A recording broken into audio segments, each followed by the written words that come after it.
Welcome in to Outkick the Show. I am your fearless leader, Clay Travis. I appreciate all of you coming and joining me on what is a glorious Monday as I get ready to head up to downtown Nashville for the Monday Night Football game between the Colts and the Titans. A lot to get to here. As always, I want to remind you, Outkick the Show is brought to you by Oddshark. Go to Oddshark for all of your gambling and informational related needs. And as well, if you need a mortgage right now, and why wouldn't you need a mortgage if you're trying to save money and you don't have a rate currently in the 2%, do the smart thing and right now get out there and get to thehomeloanexpert.com, thehomeloanexpert.com.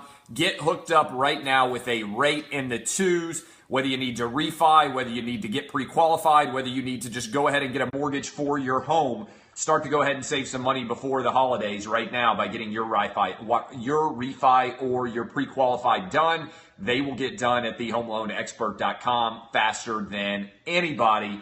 All right, let's discuss the craziness that is coming tonight. Monday Night Football, right off the top, I'm going to say this. Titans blow out the Colts. And if the Titans don't beat the Colts, I'm going to demand that everybody's fired on the Titans coaching staff, because I believe I'm correct in this when I say the Titans have lost 763 consecutive games against the Colts. They have not beaten the Colts in the history of this rivalry. I have been so many times to watch these blood bank. Yeah, this is a great question. Coach O killed the blood bank guarantee 2 weeks in a row, but we'll get to that in a little bit. I have been to so many of these Titans-Colts games, and it's amazing that you could have a rivalry between two teams that's even less competitive than Tennessee and Alabama. In the history of the NFL, the Titans have not beaten the Colts. So I don't know how many times they play, but like I said, I feel like it's about 763 times, and the Titans are 0-763. So tonight, if they do not beat the Colts, I am going to demand that everyone be immediately fired, just so you know. I will be there sitting in my seats. I will be ready to go. And if the Titans lose this game to Jacoby fucking Brissett, I'm going to lose my mind. It's one thing if you lose to Peyton Manning. It's another thing if you lose to Andrew Luck.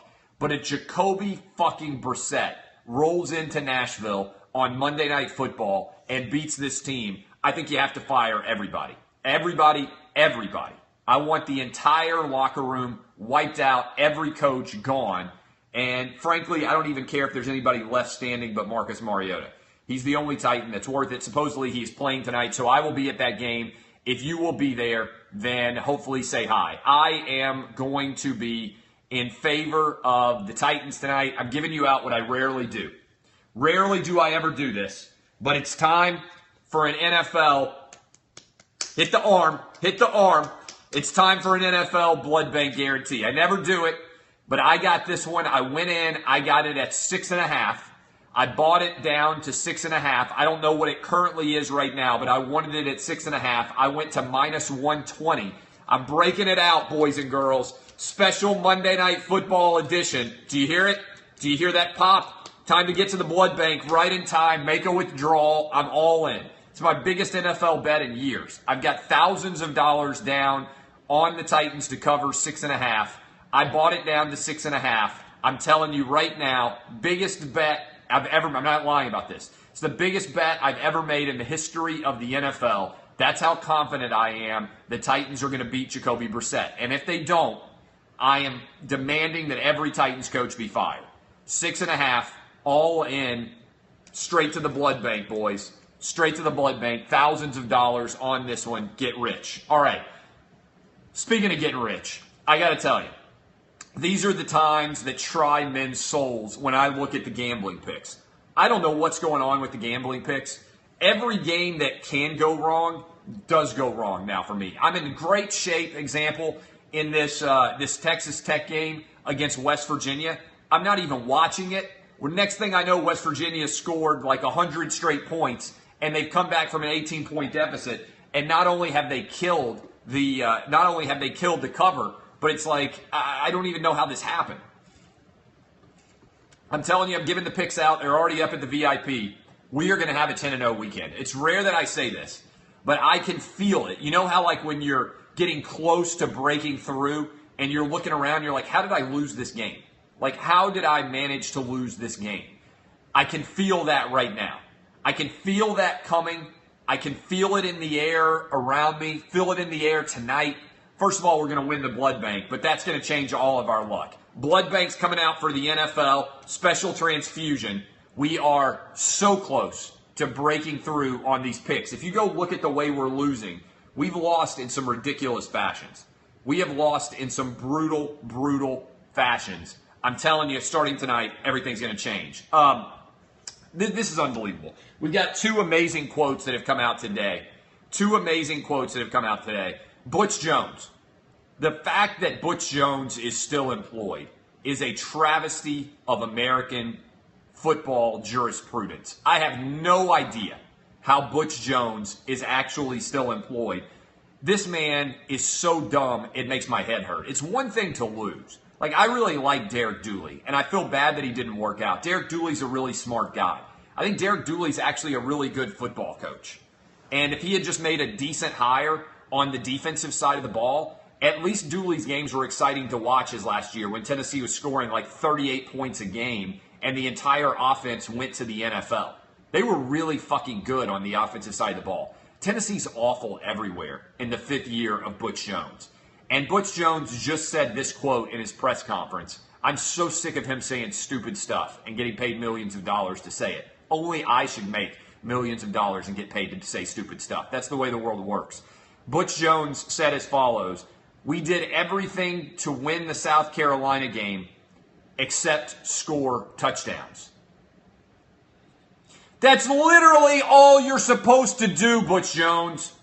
That's like me saying, I did everything to have that threesome with the Victoria's Secret supermodels except have the threesome with the Victoria's Secret supermodels. That's like me saying, I did everything to become a billionaire except make billions of dollars.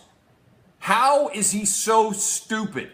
How does he say things like this and think that people aren't going to want to strangle his stupid motherfucking flat-topped throat? I don't understand this. This dude is driving me insane. Again, Butch Jones's quote, we did everything to win the South Carolina game except score touchdowns. How is this guy so stupid? How is he so stupid? Unbelievable. Also, Ed Ogeron, guy who has broken our last 2 blood banks. Fuck you, Coach O. Coach O says as follows to Chris Lowe of ESPN. Chris Lowe's a good dude. LSU's Ed O just told me the Ole Miss game is just another game because, quote, the truth is the whole time I was there, I was wishing I were here. Woo! That is like different level smack talk on the board. I can't believe that was said by a head coach as he gets ready for another game. That is out of this world. All right, so all of this feeds into the big question out there. How is Butch Jones still employed at Tennessee? Here's the big question. Does John Currie, Tennessee's athletic director, have a functional penis? Because if he has a functional penis and he does not immediately fire Butch Jones after Nick Saban scores whatever amount of points he wants to score this weekend, then it's time to fire him. And if the Haslams are out there and they care about anything, they just sold 38% of Pilot to Warren Buffett. They have billions of dollars in their pockets now. If they don't go out right now and pay whatever it costs to get a high-quality coach, pay the buyout. Remember, that very focuses on the buyout. The buyout is around $8 million, but it's payable over 3 years. Okay, it's payable over 3 years, and it has offset language. So in reality, you're only going to end up paying around $6 million. But I want you to think about this. That means that over his 5 years, Butch Jones will have been paid nearly $6 million a year. I want you to think about this for a minute. Instead of hiring coaches who are unworthy of being the University of Tennessee's coach and then paying them millions of dollars in buyouts, why not just pay a guy a lot of money up front? This is what drives me the most insane about Tennessee's hiring process. They consistently go hire mid-major guys, and say, oh, we're willing to pay as much as we need to pay, and then they end up paying on the back end to fire these guys. I don't understand why you can't just pay somebody who can win on the front end. My top target is Chip Kelly, okay? After Chip Kelly, I would go immediately after Bob Stoops. After Bob Stoops, I'm a little bit unclear here. If John Gruden's actually interested, and he was interested the last time, then call him and get this thing resolved. My theory on hiring coaches, and I say this all the time, but I feel like I need to reiterate it every single time we have a coaching hire, is go get the best guy. Go get the best guy and don't worry about whether people find out that you're trying to get the best guy. Go back to high school. If you had any balls, did you ask the most mediocre girl possible to go to prom with you? Or did you start with the hottest girl you thought you could possibly get to go to prom with you and then work your way down the flow chart? If you get rejected by the hottest girl who might go to prom with you, there's no shame in that. There's no shame in being out at the bar, seeing the hottest girl there, walking up to her and hitting on her. She's probably going to shoot you down because she gets hit on all the time. And that's what happens when you approach girls who get hit on all the time. The majority of the time, even if you're as good looking as me and even if you have flawless hair like I do, the hottest girl at the bar is going to shoot you down. But if you have the confidence to believe that the hottest girl in the bar should go home with you, which is confidence whether it was well-intentioned or deserved or in any way legitimate, that I always had, what's the worst case scenario? The girl shoots you down and you go back to your buddies and you say, yeah, guess she didn't like me that much. On to the next one. I treated girls like I treated a soccer ball when I played soccer. Go after the damn ball, and if you whip on defense and somebody gets by you and they score a goal, that happens. Would you rather be the bitch who backpedaled the whole way and got scored on with you still between the ball and the goal, or would you rather play hero ball and try to make a play and try to slide tackle somebody and play aggressive? You play to win the game, to steal a line from Denny Green. You don't go out and swing and miss. My theory was, in soccer, girls are like soccer balls. There's always another one coming. So if you screw up with one of them, there's always going to be another one coming. It's not like there's a finite number of girls. That's how I would hire if I were an athletic director. I would start off with a top target. My list right here. Here's my list, all right? Number one on my list right now is Chip Kelly. I'm getting on the phone with Chip Kelly and I'm saying, Chip, we'll pay you $6 million a year to be the next head coach of the University of Tennessee. Are you in? And if he said yes, I would fire Butch Jones the minute that the Tennessee game is over. If he said no, I would call Bob Stoops and I would say, Bob Stoops, we will pay you $6 million a year to be the next head coach. And you know what else I would do? I would leak the fact that I'm offering the job to all of these people because I want my fan base to know that I'm going after the best possible coaches, that I'm not trying to end up with a mediocre coach. And I'm working all the way down the flow chart until I get a top caliber coach. And if you're willing to pay $6 or $7 million a year, if you're willing to pay $6 or $7 million a year, you're going to get a top coach. So try John Gruden. Then I would go to Bobby Petrino. I know Bobby Petrino is not coaching very well. I think he's over it at Louisville. Something is broken there. I think he would win at a high level at Tennessee. I really do. So I would be Bobby Petrino. Then I would be very comfortable with anybody, with our guy at Purdue. I would be very comfortable with him eventually.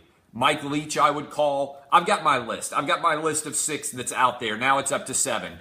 And stop with your stupidity. Stop with your stupidity. Chip is an obsolete coach. He went 46-7 in college football. He is unbelievable in college football. He will win at a high level wherever he goes. There are very few coaches ever who have had his win rate. You don't win 85% of your games. Leave behind, by the way, a team that's good enough to win a national championship. You forget that he only had Mariota for 1 year. He left Helfrich, Marcus Mariota, for 2 more years, and they almost won the national championship 2 years later. That team was so stacked that if he had stayed and coached at Oregon for 2 more years, they would have been unbelievable. Now, somebody in the comments has said an interesting question. James Franklin. James Franklin only has a $2 million buyout. You guys know that I love James Franklin. You guys know that I have loved James Franklin ever since he was at Vanderbilt. $2 million buyout. My top target, if I were willing to really take a risk and take a swing at a guy, James Franklin would win a national championship at Tennessee within 5 years. I have zero doubt. He is the most likely to win a national championship at Tennessee within 5 years. He would recruit his balls off. He would insanely bring talent to the University of Tennessee. He has all the connections already in the state of Tennessee from when he recruited like a madman when he was at Vanderbilt. And he would fill up Neyland Stadium in a heartbeat. Now, I don't know if he would come. I don't know if he would come to Tennessee. But if you offered him $7 million to come to Tennessee and made him potentially the highest paid coach in college football other than Nick Saban and Urban Meyer, said, we'll pay you the third highest salary. I'm not counting Harbaugh. Harbaugh is insanely overpaid. If you gave him that kind of salary, I think he would look at it. I know he would look at it. I know Tennessee kind of flirted around with him before. I think he would win a national championship within 5 years at Tennessee. I think he would win a SEC title within 3 years. Now, part of that also is you're building on the fact that that at some point in time Nick Saban's going to retire. So what you're building for with this hire, to me, is you're building for the next dynasty. The next dynasty to replace Nick Saban. Nick Saban is on a different level than everybody else right now. But how many more years is Nick Saban going to be on that level?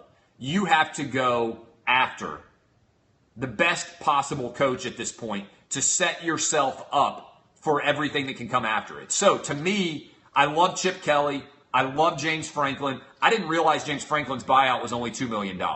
So I'm not sure he'd come. And look, I know James Franklin decently.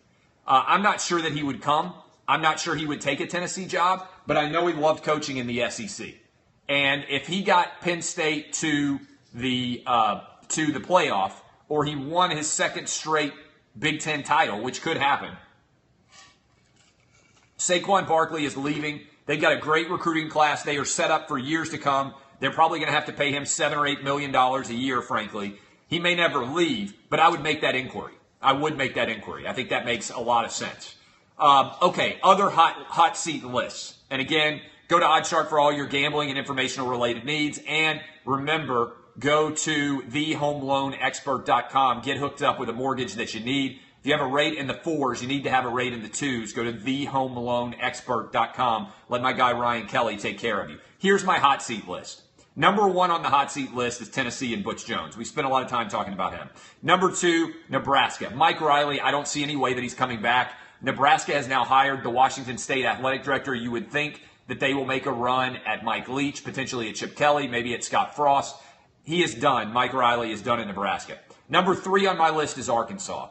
I don't see any way that Arkansas can justify bringing Brett Bielema back. Arkansas is now 10-25 under Brett Bielema. Having said that, this game against Auburn is the exact kind of game that Arkansas wins, because it's just the kind of game that Gus Malzahn loses, and it's the kind of game that suddenly Arkansas wins, and Arkansas fans are like, hey, see, we're not awful. We just beat Auburn. This is the exact kind of game, I'm telling you right now. But I think Arkansas is going to have to get rid of Bielema. Number 4 on my hot seat list, I think UCLA. I think UCLA is over Jim Mora. That's where I'm afraid Chip Kelly is going to end up. To go on the West Coast, go to UCLA, and dominate there. Here are my pseudo hot seat list. UNC. Larry Fedora is 1-5. I don't know what has happened to North Carolina. They have fallen off the reservation. Next on my list is Auburn. That's what I'm saying. I don't know what happened. Somebody sent me an email and said, hey, what do you think about this theory? I think that Auburn was able to steal LSU's signals for the entire first 15 minutes of that game.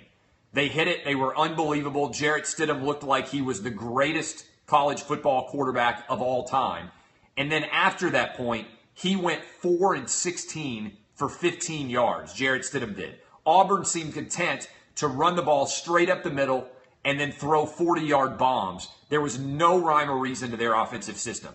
run it up the middle on the read option, throw a 40-yard bomb. There was nothing else in between. They never ran another screen. They never actually got out there and tried to throw an intermediate pass until the final drive. I don't know what was going on, but Gus Malzahn looked incredibly awful. I know that's how you play call in Madden. Florida. Florida could very easily be 1-5 right now. And a huge win for Kevin Sumlin, who is off the hot seat. Kevin Sumlin is officially off the hot seat. He's safe. He has nothing to worry about, I don't think, now, unless he goes out and just loses a couple of games down the stretch that he has no business losing. But to me, that is an unbelievable outcome that Florida, as talented as they are in that state, could ever be in a position where they're 2 plays away. If Butch Jones and if Mark Stoops were not incompetent, then Florida should be 1-5. And I think that it's time to point out that Jim McElwain, as I said before the season started, he has only managed to win because of Will Muschamp's defensive recruits. And as a result, what you have seen happen is every single year that he's had to rely more on his players and more on his offensive talent, they have sucked. Other than a couple of games where Will Grier came out against Tennessee and Ole Miss and set the world on fire, he has been awful. As an SEC fan, I like it when the Gators are good. I watch every one of your games too. I sit right here in my office, 4 different games going at once, 6 different games going at once sometimes. I watch everybody play. This is the worst and least entertaining Florida Gators team that I have seen in my lifetime. Think about already how bad that Florida State-Florida game is going to be. McElwain sold himself as a big-time evaluator of quarterback talent. Meanwhile, he has not been able to do anything. The great stat for you, when teams have scored 14 or more points against Florida, they are 5-11 in the Jim McElwain era. It's not just that McElwain's boring, it's that his culture doesn't fit, and that the only reason he's won is because of the talent that Will Muschamp brought in on the defensive side of the ball. That defense is all graduated now. I have no faith in him. Mizzou is 1-5 right now. But I think they got 2 winnable games to get them back to 3-5. They should beat Idaho and UConn. And then Florida is traveling in. Florida is traveling in to play in Columbia, and I think that's a game that very much might end up getting lost. I think that is a game that could end up being a loss for Florida on the road. I think Tennessee could lose on the road at Mizzou. I think things could turn quickly for Mizzou and Barry Odom, and those are all of my hot seat rankings right now. That was a total kill, and that is that. Now, finally, Colin Kaepernick has filed a lawsuit suing the NFL. Colin Kaepernick decided, you know what, even though I opted out of my contract. Now, to be fair, Colin Kaepernick opted out of his contract because he didn't want to, because he believed he was going to be released. But I think for optics, if he had allowed himself to be released, it would look better. Instead, he opted out of his contract, and nobody has signed him. And the reason why nobody has signed him, most of the media is focused on the kneeling. I think what he has done since the kneeling is more debilitating to his overall image.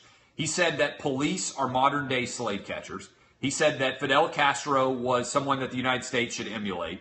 He said that he wore pig socks depicting the police as pigs, and he also has a girlfriend who has called an NFL owner and Steve Bisciotti a slave master and said that Ray Lewis is an Uncle Tom. Now, all of those things tied together, I believe, make him thoroughly unemployable. So he has now filed a collusion lawsuit, which I think is a disaster. Because there's no way, surely there's no way, that NFL owners were dumb enough to send emails with Colin Kaepernick CC'd on them saying, hey, whatever you do, don't sign this guy. Let's collude not to sign him. I think what has happened is 32 different NFL teams have looked at Colin Kaepernick and said, is he worth it? And supposedly he lost his mind over the decision to sign Brandon Weeden by the Titans. But let me kind of walk you through this. Marcus Mariota is reportedly playing tonight. If Marcus Mariota is playing tonight, why wouldn't it make perfect sense for the Titans not to sign Colin Kaepernick? Most of the media didn't dive into this question. But follow me down the roadmap here. If you know you're only signing a backup quarterback for 1 week or 2 weeks, what sense would it make to bring in Colin Kaepernick as your backup to Matt Castle and then release him in 1 week? Everybody in the media would lose their mind over him arriving and the insanity of the amount of coverage that he would get showing up on the sideline. And then when he is released, everybody would then blame the Titans for bringing him in and making that be such a show for a week when he was never going to take a snap. It's like, I rip the Titans all the time, but this is actually a smart decision. If he's never going to play, you alienate a huge percentage of your fan base that was already alienated by the disastrous decision not to come out for the national anthem. And you don't even play him. It makes no sense to make your team the one that redeems Colin Kaepernick when you're not even going to get anything for him. Furthermore, why I would love to hear from Mark Garagos, aka the guy who represented Lacey Peterson. The Scott Peterson in the Lacey Peterson murder trial. Good choice there with the lawyer Kaepernick. Why has every other player who has taken a knee ended up employed in the NFL if everybody's biased against Colin Kaepernick because he took a knee? Literally every other player that has taken a knee continues to play in the NFL. If the NFL is colluding against Colin Kaepernick, why wouldn't they also be colluding against all the other players who have also taken knees, all of whom remain employed in the league? Furthermore, I want you to hit this with media people. Why is nobody talking about the fact that RG3 is not employed? He's younger, he has almost identical statistics, and he's incredibly similar to Colin Kaepernick. He had a couple of really good years, and then the league caught up with him, and you see a precipitous decline in his overall ability because neither of these guys is a passing quarterback. Colin Kaepernick is about to turn 30. If everybody is obsessed with Colin Kaepernick, why would no one sign RG3, who's 27 years old, 3 years younger than Kaepernick, and has almost identical statistics? Doesn't that suggest that what's happening here is NFL teams are looking at their trajectory as it continues to decline and saying we don't want these guys on our team? Why, again, is nobody raising that as an issue? Wouldn't that seem as if it's an important issue? I'm not hearing anybody talking about RG3 filing a collusion lawsuit. Finally, this thing's not going to get any kind of legitimate attention, although I do love that our friends at MSESPN had it as the top 3 stories on their NFL page, even though that the overall storylines, obviously, from the NFL season, clearly the number one story from yesterday is Aaron Rodgers and his injury. So, all of those things tying together, I never hear anybody point out RG3. I never hear anybody point out that every other player who's taken a knee remains employed. I didn't hear anybody actually analyze the legalities of this and how difficult it's going to be able to prove because you don't really have subpoena power. You can't force, this is an arbitration hearing.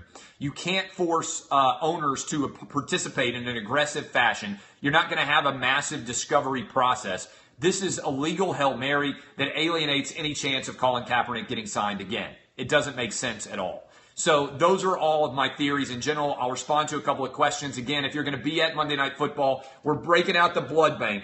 Breaking out the blood bank tonight for Titans Colts. 6.5 is my number. Buy it down to 6.5 because I think the Titans are going to win by a touchdown or more. But that is my perspective. And by the way, on the hot seat list, if Tennessee does not fire Butch Jones on Sunday, in the wake of Alabama covering, I already gave out this blood bank too, 34. Hit the blood bank early. Nick Saban and Alabama are going to, I don't see any way, I'm going to be honest with you, I don't see any way Tennessee's going to score. Tennessee has scored 1 touchdown, and that was against UMass, since the Florida game. Unless Alabama lets them score on offense late in the game or allows the defense or the special teams to score, I don't see any way at all that Tennessee is going to be capable of scoring a touchdown against this Alabama defense. If you couldn't score against South Carolina at home, and if you couldn't score against Georgia at home, what makes you think you're going to go up in front of 100,000 people in Alabama on the road and be able to score some points? I just don't think it happens. Alabama wins. I mean, Alabama could win 35-0 and you would cover. I don't think Tennessee's going to score. I think the score will be something like 42 touchdowns. I think the score will be something like 42-3. I don't think Nick Saban's going to try to score 60 because I don't think he hates Butch Jones. I think he feels bad for him. I think it'll be like 42-3, and at no point in time will you ever feel like Tennessee had a chance to win. That's the truth. Okay. That is the score. I love all of you guys. Tonight, hit the blood bank. Hit the blood bank. We're getting rich. Double blood banks I'm already giving out this week. The Titans game tonight. And I'm telling you right now, buy it to 6.5. Titans are going to make a play. I love all of you. Share the show. I'm Clay Travis. Go buy your DBAP shirts at Outkick Get ready. It's going to be a massacre tonight. Titans are winning big. Hope to see a bunch of you there. I am about to head over there here momentarily. I am Clay Travis. This has been Outkick the Show. Go to OddsShark for all your gambling and informational related needs. And remember, thehomeloanexpert.com. When you need a mortgage, get hooked up now. If you don't have a rate in the twos, get refied with them. Love you guys. I'll see you tomorrow morning, 6 to 9 a.m. Eastern. 202 on XM. Satellite radio is back up and running. We're trying to figure out what happened this morning on Sirius, but it's on channel 218. 202 is working fine. You can also stream it if you have satellite radio. Love all of you. See you guys.